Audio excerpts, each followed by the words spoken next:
தேர்தல் ஜுரம் வேட்பாளர்களை பற்றி இருப்பதால் சுட்டிருக்கும் கோடை வெயிலை கூட பொருட்படுத்தாமல் வேட்பாளர்கள் அனல் பறக்கும் பரப்புரையில் ஈடுபட்டு வருகின்றனர். அந்த விதத்தில் கத்திரி வெயிலிலும் தொடர் பரப்புரையில் ஈடுபட்டு வரும் கோவை தெற்கு தொகுதி அதிமுக வேட்பாளர் அம்மன் அர்ஜுனனை நம் செய்தியாளர் சுதீஷ் நேர்காணல் நடத்துகிறார். அதனை பார்க்கலாம். சார் வணக்கம். தொடர்ந்து இப்போ பிரச்சாரத்தில் ஈடுபட்டு இருக்கீங்க.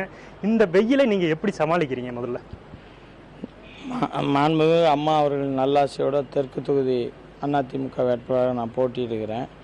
இந்த வெயில் இந்த 40 ஆண்டு காலத்தில் இந்த மாதிரி கோவையில் வெயிலே இல்லை. இந்த தடவை அதிகம்தான்.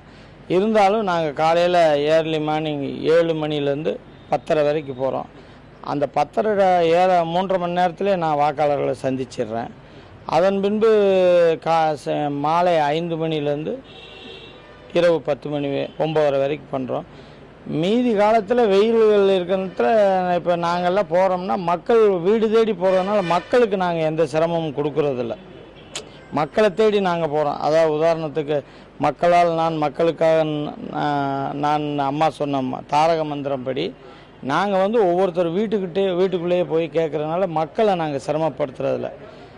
முழுக்க நாங்கள் மாண்புமிகு அம்மா அவர்கள் ஆட்சி அமைக்கிறதுக்காக நாங்கள் சிரமப்பட்டாலும் அம்மா ஆட்சி வரணுங்கிறதுக்காக எங்களுக்கு இந்த வெயில் ஒரு பெரிய பொருட்டாக தெரியல. நீங்கள் இப்போ மக்களை இப்போ துன்புறுத்துறதில்ல. ஸோ இந்த வெயில் அவங்கள நேரடியாக போய் அணுகிடுறீங்க. ஸோ நீங்கள் சாலைகளில் நடக்கும்போதாகட்டும் வாகனங்களில் போகும்போதாகட்டும் வெயில் கண்டிப்பாக இருக்க தான் செய்யுது. அதாவது இப்போ மதிய நேரங்களில் போகாட்டியும் காலை நேரங்களில் கூட இந்த 11-12 மணி அளவில் வெயிலை சந்திக்க நேரிடுகிறது. இந்த வெயிலை நீங்கள் எப்படி சமாளிச்சுக்கிறீங்க? உங்களுடைய உடல் கேட்டவாறு அந்த எது மாதிரியான ஆகாரங்களை எடுத்துக்கிறீங்க? அது மாதிரி உங்களோட கருத்து. நாங்கள் அது ஒவ்வொரு வீடாக போகும்போது இந்த வெயிலில் இருக்கும்போது அவங்களே இன்முகத்தோட எலுமிச்சம்பழம் ஜூஸ் கொடுக்குறாங்க, தண்ணீர் கொடுக்குறாங்க, பழ ஜூஸ் கொடுக்குறாங்க. மக்களே எங்களை விரும்பி நீங்கள் வெயிலில் வர்றீங்க அப்படின்னு அவங்களே இந்த இதை குடித்து சாப்பிட்டு போங்க அப்படின்னு எங்களுக்கு இன்முகத்தோடு ஆதரிக்கிறாங்க. நாங்கள் அதை வச்சுட்டு அப்படியே வெயிலில் இந்த ஒரு 15 நாள் வெயிலில் போகணும் அப்படிங்கிறதுல நாங்கள் வாக்கு சேகரித்து கொண்டு இருக்கோம்.